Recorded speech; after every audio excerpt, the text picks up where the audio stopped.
Magandang araw! Sama-sama tayong matuto sa Teacher Sal Learning Resource Channel. Revised K-12 Curriculum Araling Panlipunan 5 Quarter 2, Week 5. Ang ating paksa ay Paglaganap at Katuruan ng Islam sa Pilipinas at ang Sultanato. Hulaan mo ako para sa gawain bilang isa. Hulaan ang nasa larawan sa pamamagitan ng pagpuno o pagsulat ng wastong titik sa bawat kahon. Para sa unang larawan, tama, ang sagot ay moske. Sumunod na larawan. Magaling, ito ay Muslim. Pangatlong larawan, tama, Quran. Gawain 2, magsalaysay para sa kasaysayan. Isipin at ibahagi. Gamitin ang infographic template at isulat ang mga salita o konsepto na alam nyo tungkol sa paniniwala ng mga Muslim.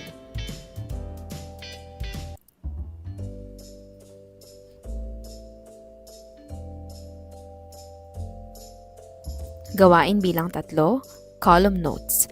Itala ang mga nalalaman o napag-aralan patungkol sa Islam gamit ang mga column. Maaaring gumamit ng notes sa pagtatala nito. Isulat ang pangunahing ideya, detalye at paliwanag, dahilan, epekto, talasalitaan o kahulugan, halimbawa o pangungusap. Suriin ang larawan. Sino-sino ang nakikita mo sa larawan? Ano kaya ang kanilang relihiyon? Bakit mo nasabing sila ay mga Muslim? Saang bahagi ng Pilipinas makikita ang karamihan sa kanila? Sila ba ay mga mamamayang Pilipino tulad mo? Tara na, lakbay tayo. Halina't manood at matuto.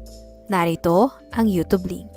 Ang pamagat ay Paglaganap ng Relihiyong Islam sa Pilipinas Timeline.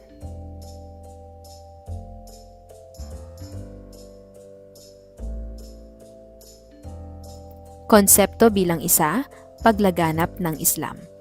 Dahil sa pagkikipagkalakalan ng mga sinaunang Pilipino sa mga Arabong Muslim noong 1210, ay nakarating sa Pilipinas ang isang mahalagang kontribusyon sa mayamang kultura ng mga Pilipino, ang relihiyong Islam. Dumating sa Sulu si Tuan Mashayka, ang itinuturing na kauna-unahang nagpakilala ng Islam sa Pilipinas noong 1280. Taong 1380 ay dumating si Karim Uy Makdum mula sa Malacca at nangaral ng Islam sa Sulu. Matagumpay na nahikayat ni Raha Baginda ang ilang katutubo na lumipat sa relihiyong Islam nang dumating siya sa Sulu noong 1390. Taong 1450 nang dumating mula sa Palembang si Abu Bakar nang ipalaganap niya ang Islam sa Sulu.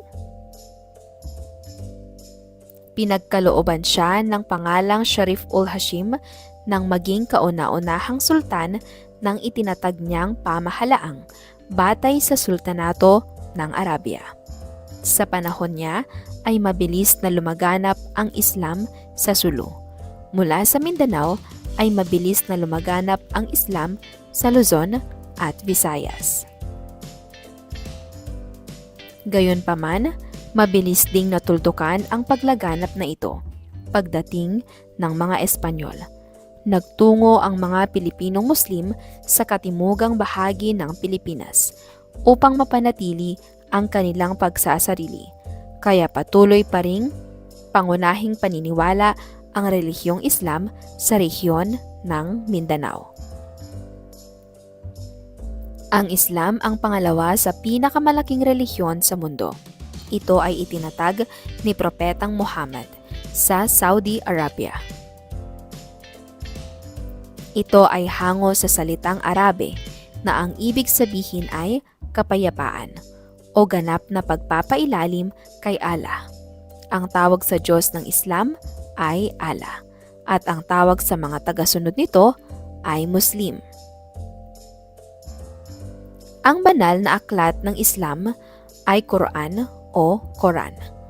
Naglalaman ito ng mga salita at katuruan ni Allah na inihayag kay Propetang Muhammad.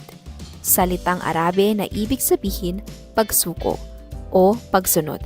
Itinatag ni Propeta Muhammad. San Gabriel nagpakita kay Propeta Muhammad upang ipangaral ang Islam. Simula ng Islam. Nagsimula noong ika-7 siglo o 7th century sa tangway ng Arabia. Saan pa lumaganap ang Islam? Lumaganap ito sa mga sumusunod na bansa: Indonesia, Philippines, Africa, India, Spain. Pagsilang ng Islam sa Pilipinas. 13th siglo, Sharif Makdum Sulu. 1390, Raha Baginda. 1450, Abu Bakar, Holo. 1475, Sharif Kabungsuan, Maguindanao. Pagsilang ng Islam. Allah, Subhanahu wa Ta'ala, ang tawag sa kanilang Diyos. Muslim, tawag sa mga tagasunod nito ay mapayapang nilalang. Mosque, simbahan ng mga Muslim. Quran o Quran, banal na aklat ng mga Muslim. Mecca, pinakabanal na puok na matatagpuan sa Arabia. 10 datu. Datu Puti, Datu Sumakwel, Datu Bangkaya, Datu Dumalugdog, Datu Paiburong, Datu Paduhinog, Datu Lubay, Datu Dumangsil, Datu Kalanchaw, Datu Balensula. Ano ang mga pangyayari na sa pag-usbong ng Islam sa Pilipinas? Ano ang mga mahalagang impormasyong iyong nalaman patungkol sa Islam? Sino-sino ang mga maimpluwensyang mga tao na nagpausbong pa ng relihiyong Islam dito sa Pilipinas?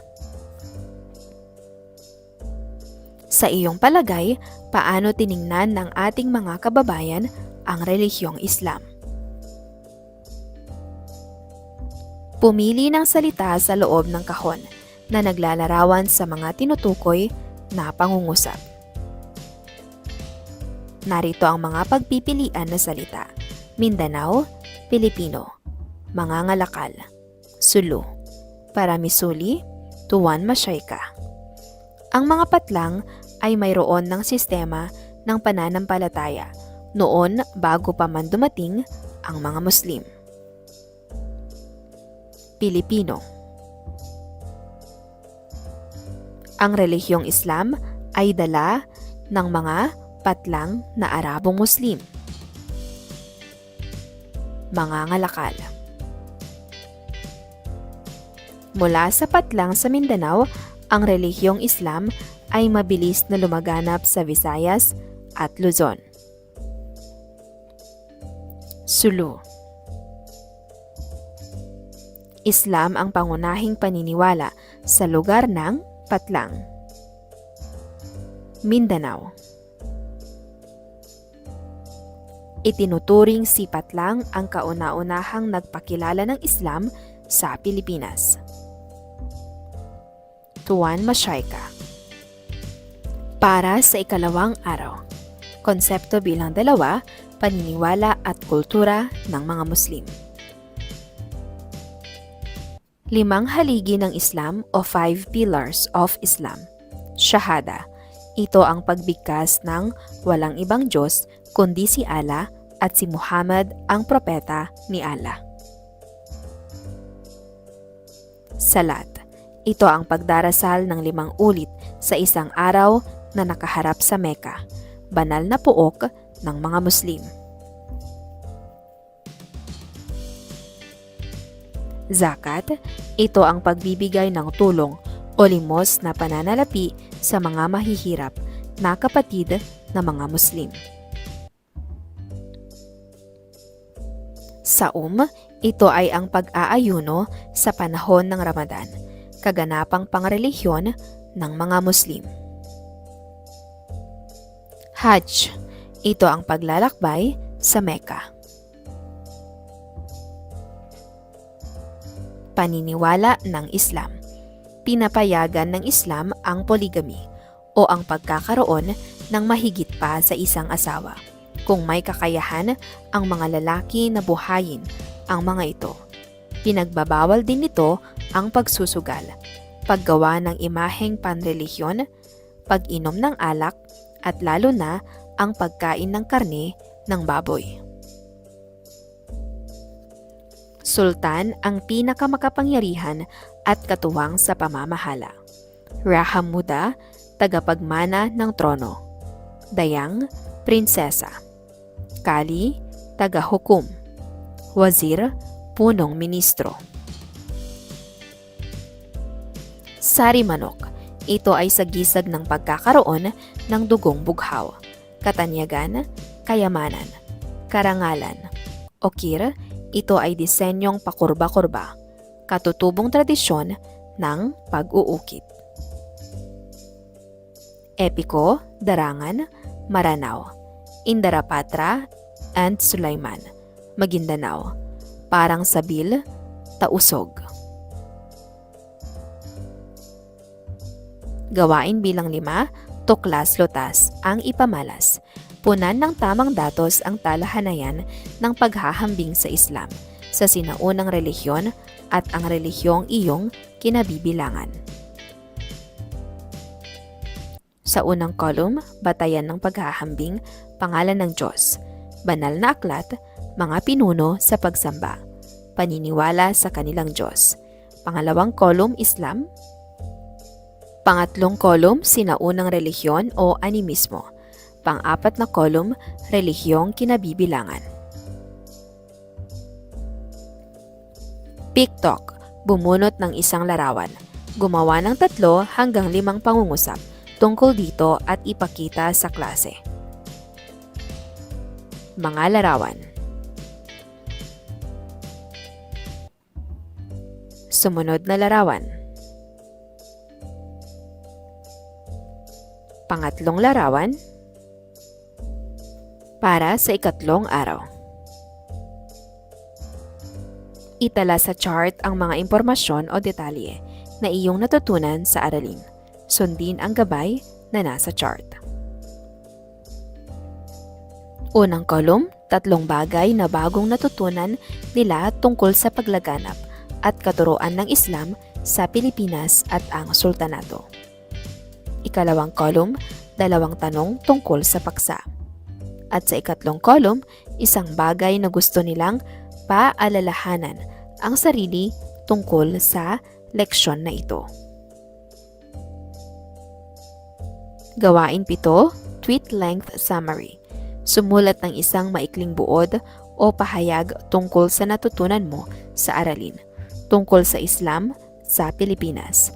Siguraduhin na hindi lalampas sa 280 character.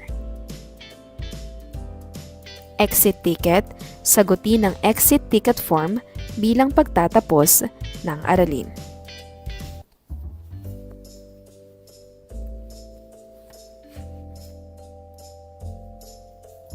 Para sa ika-4 na araw.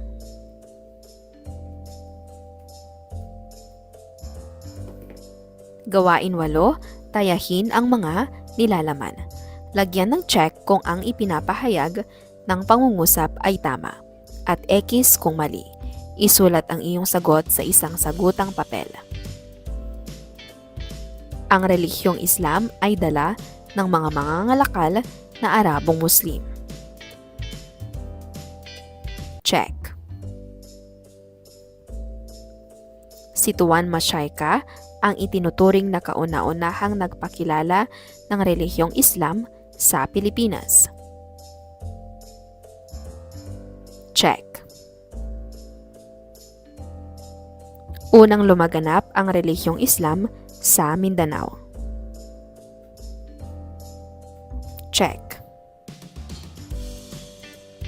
Si Raha Baginda ay hindi nagtagumpay sa paghikayat ng ilang katutubo sa Sulu na lumipat sa relihiyong Islam. X.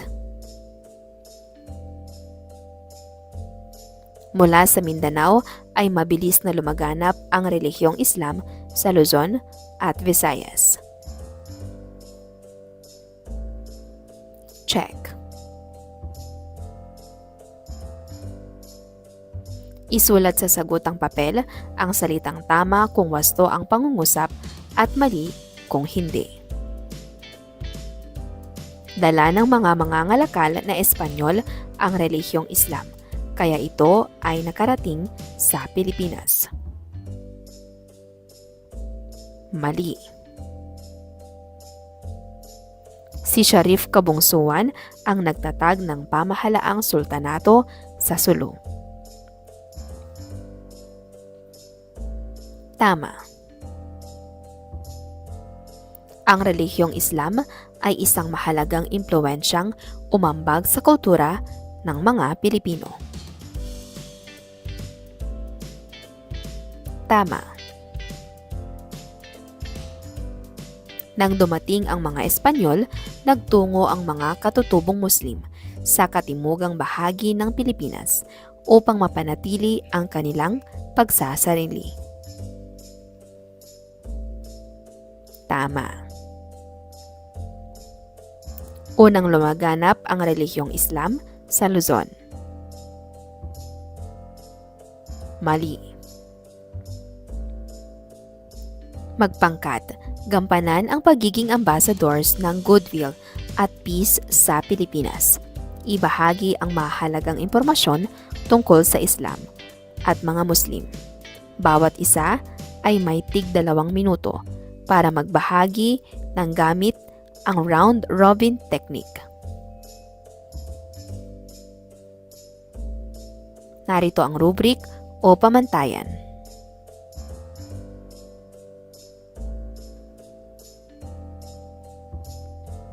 Journal ng Karunungan. Itala at sabihin ang iyong kasagutan sa mahalagang tanong bilang paglalahad sa aralin. Bilang estudyante, paano mo maipapaliwanag ang mga pananaw ng mga mamamayan patungkol sa Islam at mga Muslim?